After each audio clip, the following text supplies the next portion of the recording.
Po kayo. Diba? Thank you Lord for the blessings. Early in the morning, harvest ta kay.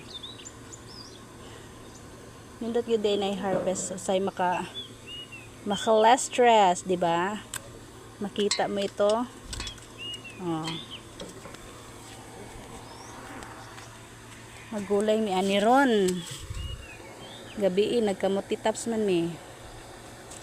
Maka high blood po din yung magsigit talong, no? Joke lang.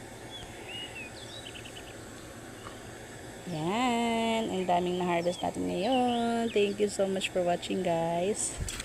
Mga kakugi.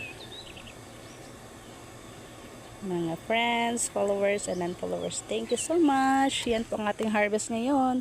Meron pang iba. So, natirima na yan ating mga talong, no?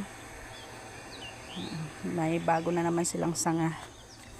Maglapit ito mag 1 year ngayong July. July ba? Yan. Yung mga ampalaya natin.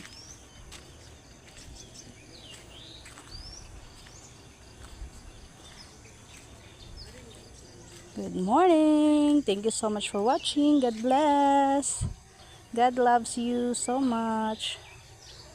So,